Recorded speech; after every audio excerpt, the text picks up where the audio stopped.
The Vatican. The Vatican is, without doubt, the largest and most powerful private organization that has ever existed.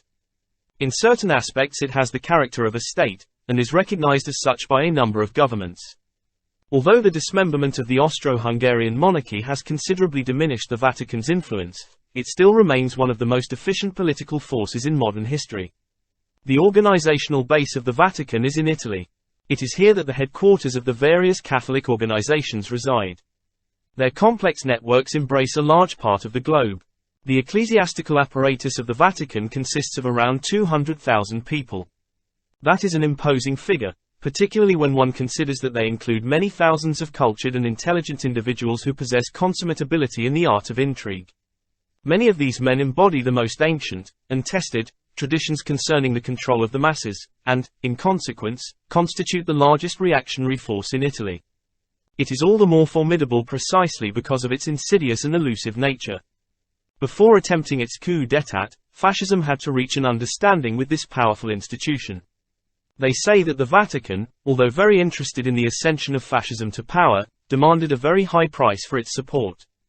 It is rumored that the rescue of the Bank of Rome, where all ecclesiastical funds were deposited, cost the Italian taxpayers more than 1 billion lire.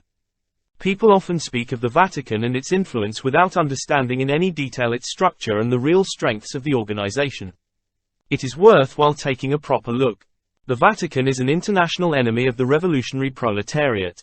It is clear that the Italian working class must resolve the problem of the papacy in large part with its own hands.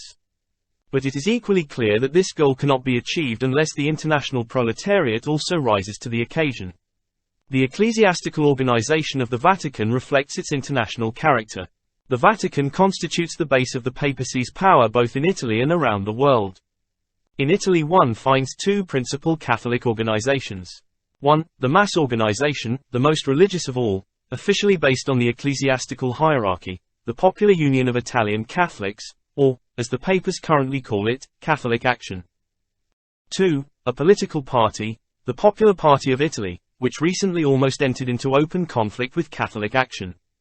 The Popular Party is increasingly becoming the organization of the low clergy and the poor peasants.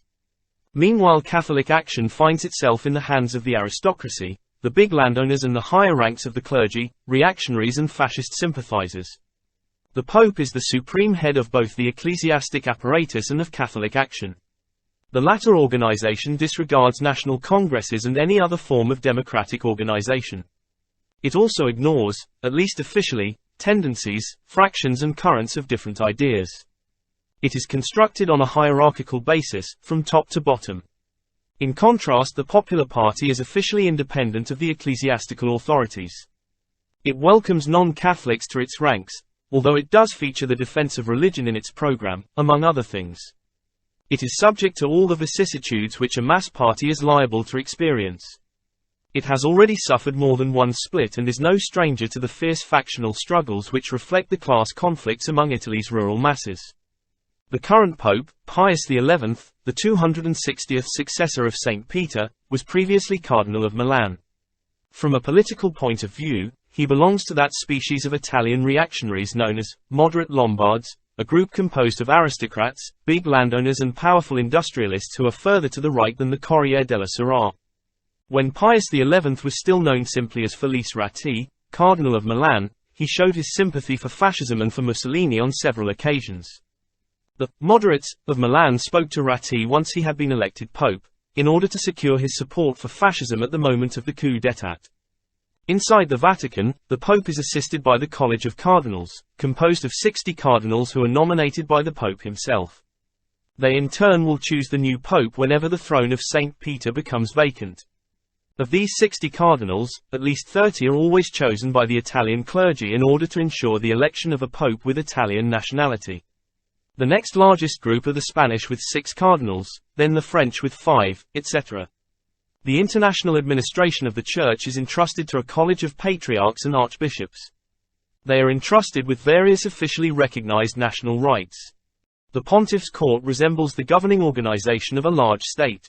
Around 200 ecclesiastical functionaries preside over diverse departments and sections, or participate in various commissions, etc. The most important of these sections, without doubt, is the Secretariat of the State, which directs the political affairs and the diplomacy of the Vatican.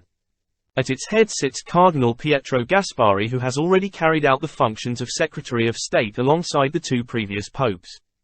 The Popular Party was set up under Gasparri's protection. He is a powerful and very gifted man. It is also said he has a democratic spirit. He has been the target of furious attacks by the fascist newspapers, which have demanded his discharge. The representatives of 26 foreign states are present at the Vatican, which in turn has its own people posted in 37 countries. In Italy, above all in Rome, one finds the headquarters of 215 religious orders, 89 male and 126 female. A large part of these have existed for at least 1,000 years, and in some cases even 1,500. They have convents, monasteries and congregations in every nation. The Benedictines, for example, who specialize in education, claim that their order, as of 1920, had 7,100 monks scattered across 160 monasteries and 11,800 nuns. Their male order is directed by a primate and counts the following dignitaries among its number: 1 cardinal, 6 archbishops, 9 bishops and 121 priors. The Benedictines manage 800 churches and 170 schools. And they are just one of 215 Catholic orders. Meanwhile, the Santa Società di Gesù, Jesuits, officially numbers 17,540 members, of which 8,586 are priests, 4,957 are students and 3,997 are lay brothers.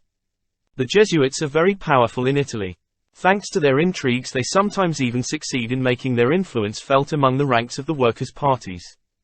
During the war they tried, via Francesco Ciccotti, at that time a correspondent of Avanti in Rome, and today a supporter of Nitti, to obtain a promise from Cerati that the campaign against their order, who were charged with running all the private schools in Turin, would cease. Cerati was a leader of the Italian Socialist Party. He also edited Avanti. The Sacred Congregation for the Propagation of the Faith is based in Rome. With its missionaries it seeks to spread Catholicism around the world.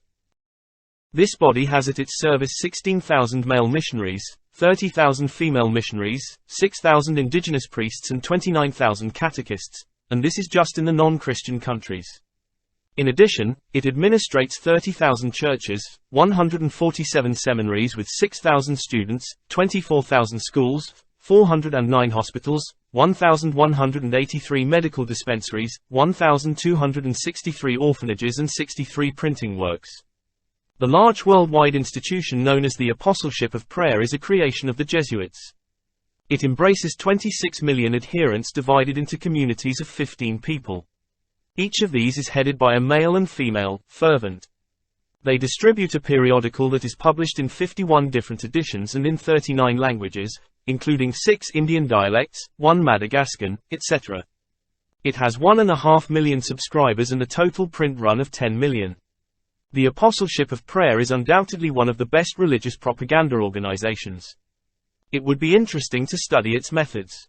With very simple means it manages to exercise an enormous influence on large masses of the rural population, arousing a religious fanaticism and promoting the policies best suited to the interests of the Church.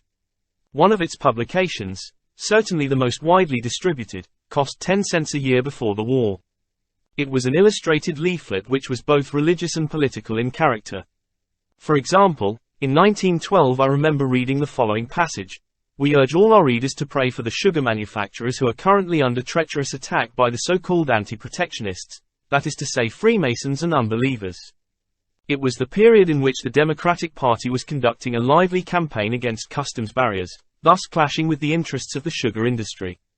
At the time the proselytizers for free exchange were frequently attacked by the peasants, who had been inspired by the Jesuits of the Apostleship of Prayer.